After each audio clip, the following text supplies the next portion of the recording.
Hey, welcome back to the channel. Tonight it's cold. It's cold out. I haven't got the heat on yet, but tonight I got to drag in a roller that we use. I built a little miniature wobble wheel roller. You've probably, if you've been watching other episodes, you probably heard me mention we have a charity truck and tractor pull every July. It's called the Pull for a Cure. And we have two tracks where we have pulling. So on one track, we have a big sled where we do trucks and farm tractors. The other track has a miniature sled, and we run garden tractors and sometimes ATVs and things like that. And a few years ago, I built a miniature wobble-wheeled roller. So it's just like the big rollers that you see at all pulls. And it's just for that little garden tractor track. And it works amazing. This year, I was an idiot, and I didn't check the tire pressures on the thing, and a lot of the tires were soft. They were a wheelbarrow tire. I just bought a whole bunch of wheelbarrow tires and used them, and they're pretty low quality tires. So anyways, I kind of shredded most of the tires on the poor thing. So I got an idea of a tire I think I can use to replace them. I got one mounted. I got to get another one mounted and get them on the roller, make sure they're going to work right before I order a whole bunch of them. So that's what I'm up to tonight. I'm gonna get started with it tonight, and then when I get the tires in, I'll continue on with it and get it all back together. And I got to get it. I'm a little late as usual, but I got to get it down to the field for storage so I don't have to plow my snow around it. That's what I'm up to now.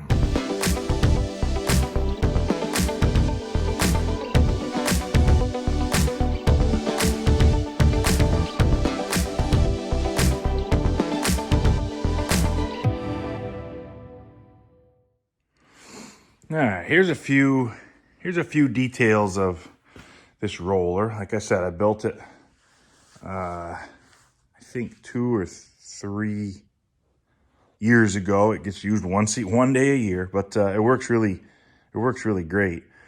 Well, I guess I'll start at the front. If you have your own garden tractor, ATV pull, if you got a club or you have a charity event, whatever, if you're involved with a pull and you have anything to do with track maintenance, this is a great thing to build. I would highly encourage it. I basically copied a big wobble wheeled roller, and it works great. We've had good luck with it. So I'll start at the front. I got a little fancy with the hitch, with the drawbar. I put a spring, so when you pull on it, well, it's kind of tight, but you can see how that works. The drawbar is the center pin. That sleeve is welded onto it. There's a big old spring in there, and it gives you a little give because usually we're hooking it to a brand new tractor that a sponsor is letting us borrow, and I wanted to make it as gentle on the tractor as I could. So that was a little bit of extra effort just to make it a little easier on the tractor that's towing it. I just built a little jack there so the drawbar is not in the mud. I used I don't have the pump here, but that's just a slow-moving vehicle sign bracket, and I made a plate, just a sheet metal plate that has an electric pump bolted to it, 12-volt sprayer pump. So that just goes in there. That way I can take it off for the winter easy. This is a pretty inexpensive sprayer tank. I actually found used one, Make sure you got it set up so you can drain it if you're like me in the winter, a place where it freezes in the winter. From there I go to a strainer, which doesn't have an element in it right now because it's drained, but that gets an element, just a screen, screw-on cover on it. And then from there, we go, the regular sprayer pump quick connect fittings. That goes up to the front, hooks into the pump, and then the discharge from the pump goes, another hose runs up under the tractor's belly, and then I built a scraper that goes under the belly of the tractor, and that has a sprayer bar on the back side of it. So where a mower deck would normally go, you've got your scraper with a sprayer, and then you hook onto this and tow it. So one tractor does all your track maintenance. You don't have to have a scraper tractor and a roller tractor. You do it all with one. This little thing turns nice and sharp. We've used it enough to know that I can throw anybody on it that can drive a tractor, and they won't get in trouble with it unless they try to back up, because it's like any four-wheeled wagon. It's hard to back up. But other than that, the thing has really been trouble-free and works well. If I had remembered to go through and blow up these tires, I wouldn't have the trouble I'm having right now. So anyways, I'm a grease fitting guy. There's grease fittings you'll see everywhere that pivots. There's one in there. You can't see it, but there it is. Down in the center of where it steers. So this is the steering pivot. And then this pivot here lets the front axle pivot, side to side. And then it's easier to show you on the back. Each pair of wheels, can't call it a wobble wheel if the wheels don't wobble. So each pair of wheels is on a pivot that also has a grease fitting. What I'm going to have to do right now is I'm going to pull these. I'll probably pull a center pair off. I've already stolen one rim off there because it was easy. What I'm looking at putting on it is a tire like that. It goes on the wheelbarrow rim. It's tubeless, but it's a much better quality tire. I mounted this one and blew it up, oh gosh, probably a month ago, and it's still rock hard. So that seems like it's going to work, but I want to put them on and pivot the wheels and make sure, because they have kind of a squarer shoulder to them, I want to make sure it's going to work. That's all. I don't want to buy a whole bunch of them and find out that they're going to grind each other to smithereens. So that's what I'm up to on this deal. Right now I'm going to test those.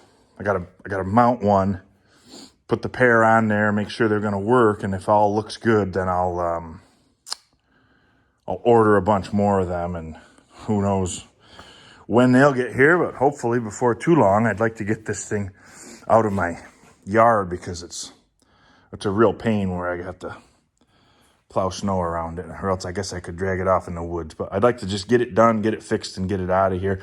They're not on it, obviously, but there's covers that go here that cover all this stuff up, and then that allows you to put sponsors' names on there. So there's a shop that took the whole thing and sandblasted it and painted it for me.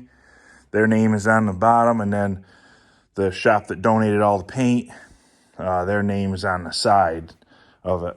And as you can see, I've got two big old flywheels from John Deere hay balers, which are extremely heavy. And then there are a couple of dozer sprockets on there. And I actually had even more. I had some suitcase weights and stuff piled on there.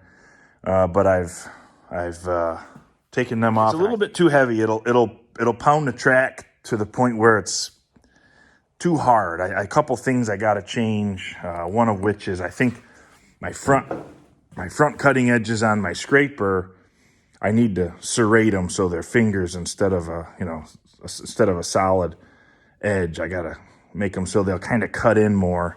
And then I think we need to roll with a little less weight because I think it's just a little too much. But anyways, yeah, I have the panels. When I get done here, when it's all finished, I'll finish the video up with some shots of the thing all together. It's a very nice unit. And then this frame up here is only there because I sell that space to sponsors that can change every year. And all we do is take bungee cords or zip ties and we hook their banner in there. So I've got two sides of it that I can sell. I sell, different sponsor levels, and one of them is roller level. Probably the best of them all because that roller is up and down the track right in front of the people every single pass. People see more of this roller than they do anything else if they're watching the pull. So that's what that's about. And then I also have a full-size wobble wheel roller for the big track that I rigged that up in the corners. It has posts for the same reason. On that one, I can rent out both sides and the back and the front, I guess, if I wanted to. So I can sell all that advertising space, which is important when you're trying to make money. I'm gonna get the heat going here and get into this thing, and hopefully I find out good news and I can get those tires coming. I'm trying to think of people who may be wanting to build one. I got to assume there's some folks out there that found this video just because they looked up, Wobble Wheel Roller or something like that. This is just a stock with a bushing on the bottom, and then the pin goes through. Then these are just bushings welded to a piece of tube steel. Put a hole in it, weld the bushings to it.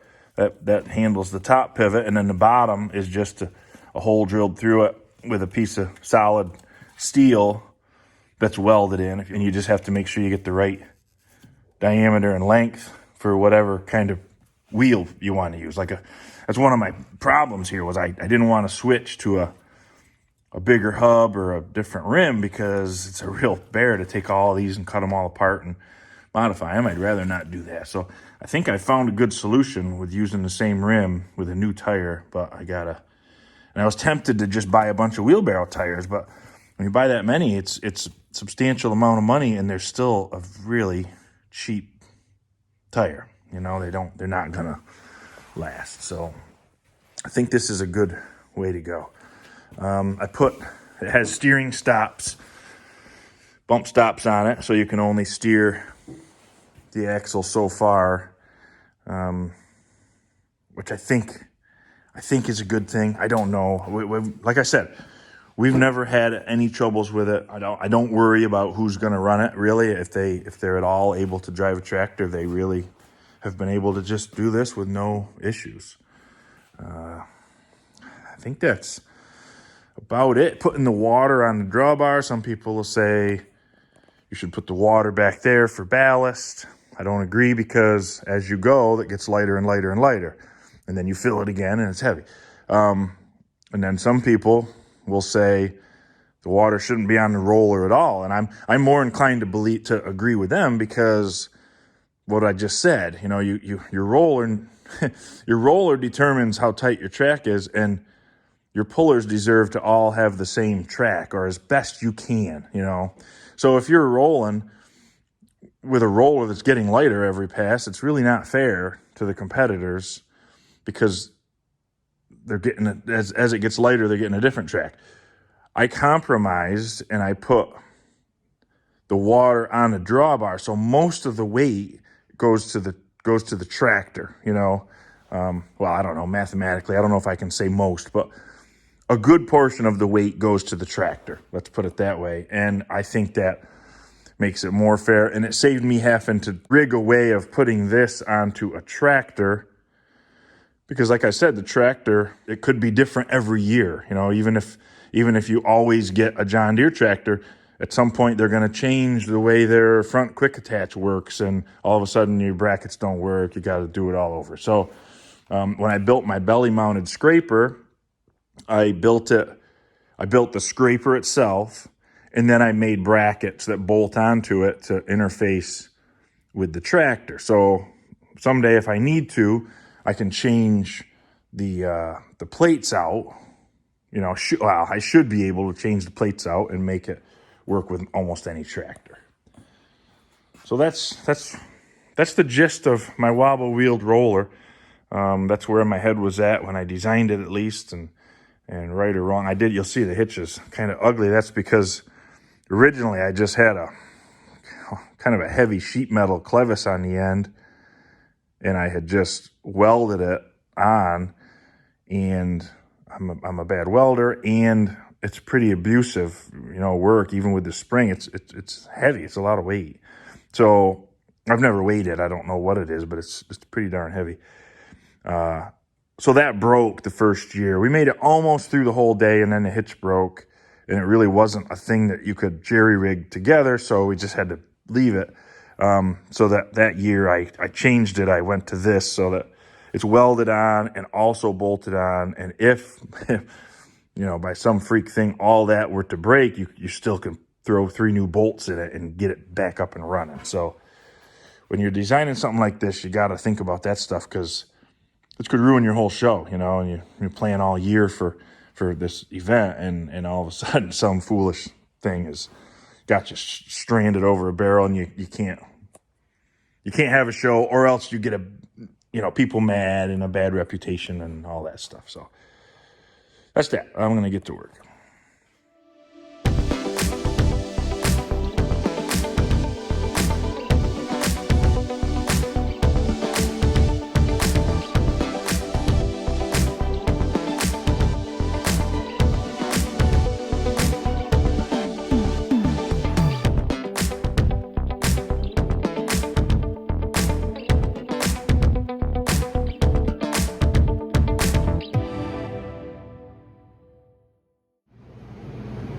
Hey, it's been weeks, I guess, since I ordered those tires, and finally they've come in. So I got the roller back in the shop. I'm gonna rip all the tires, wheels off of it, and get them all changed over to the new ones, and hopefully get her all back together, and I can show you what it looks like when it's together, and we'll get it the heck out of here for the winter.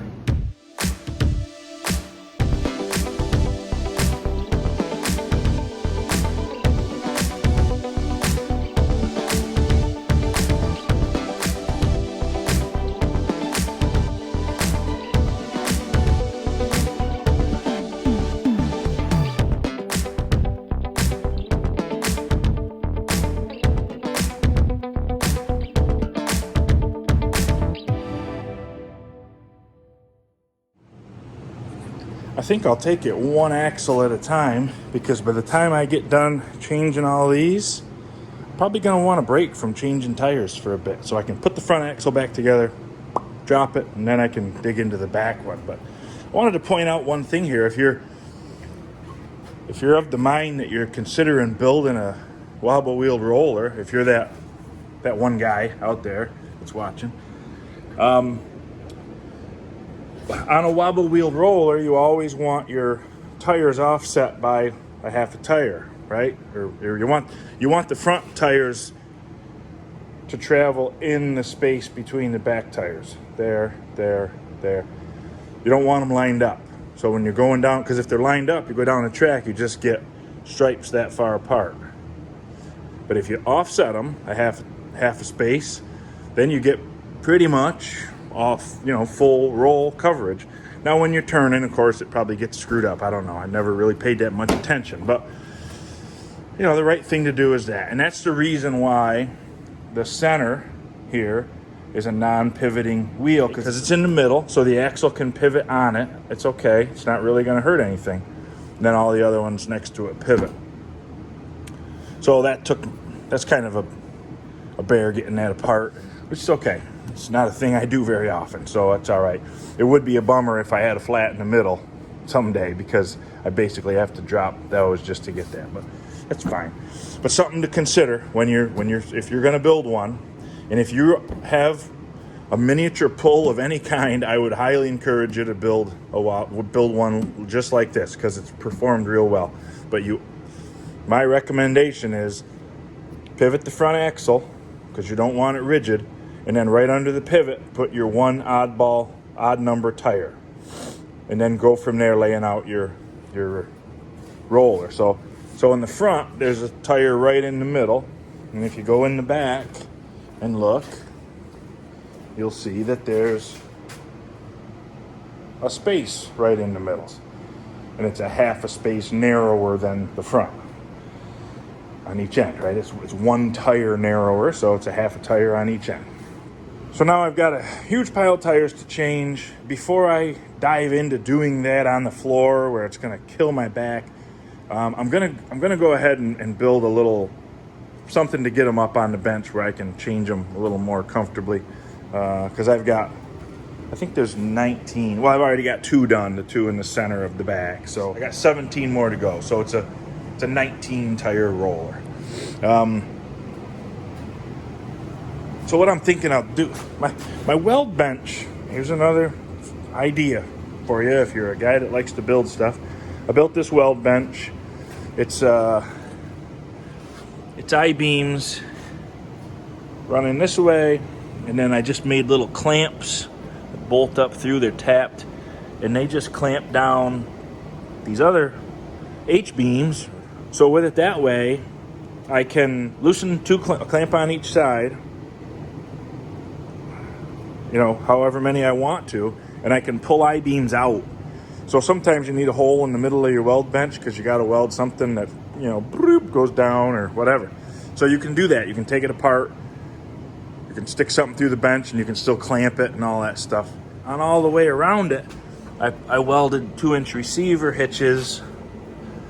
And then a lot of my stuff, like this little crane here, a lot of my things, clamps, that bench vise over there slides into a receiver. I got a chain vise here that, you know, it goes in.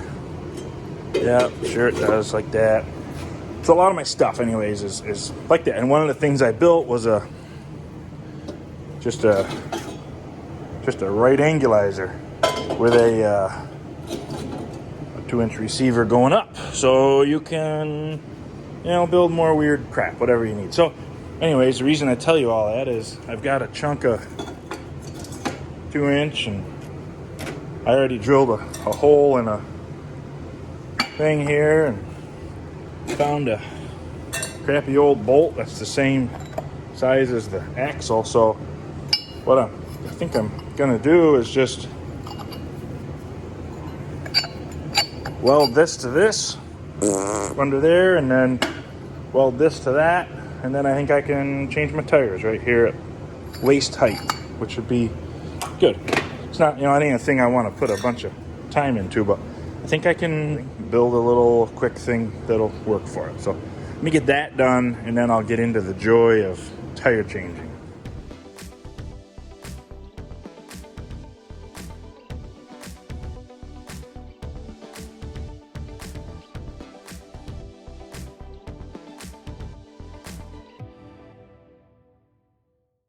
So there it is. This is hot, still hot. Yep. You know, it's pretty crude, pretty simple little thing, but it'll allow me to work on these tires up here, you know, where it's much more comfortable. So if all goes well, it should be a matter of knocking these down, getting the tubes out, get the tires off, pull in the new valve stem, put the new tire on, blow it up. I do have wheel bearings for, like that one right there is pretty shot. So I do have some wheel bearings. I don't think I have enough wheel bearings for all of them because each one takes 2. It's quite a lot. But I do have a pile of them, so I can hopefully get them all fixed up, replace the ones that are bad.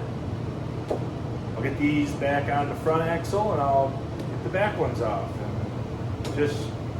And just keep changing tires, and then changing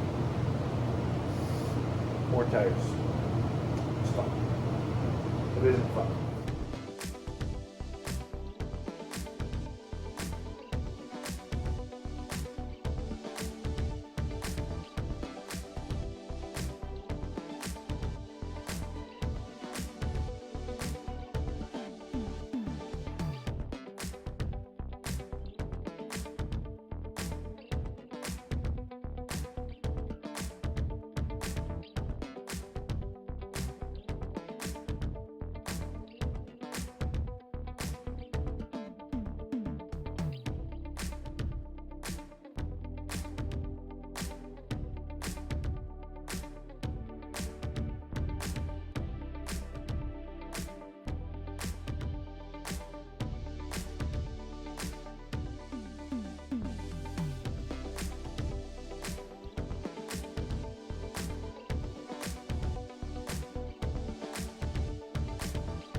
Well, there she is, all done. If you have questions, let me know. I'm happy to answer them, but that's how it looks. I had a bolt broken off here. I had to drill it out and tap it.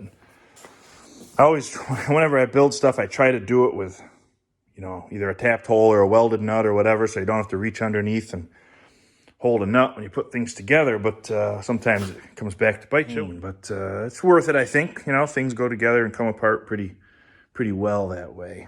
So like I said, if you got questions, you know, send them my way.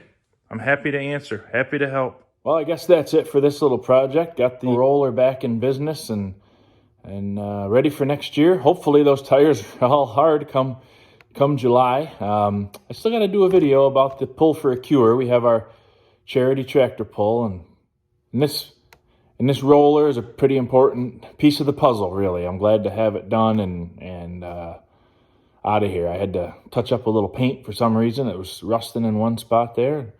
I think it's all set now. Thank you for spending your time with me. Tell your friends they should be watching The Town Tinker. It's kind of like The Village Idiot with screwdrivers. But that's going to be it for now. I want to thank you for watching. God bless you. God bless the United States of America. Bye till next time.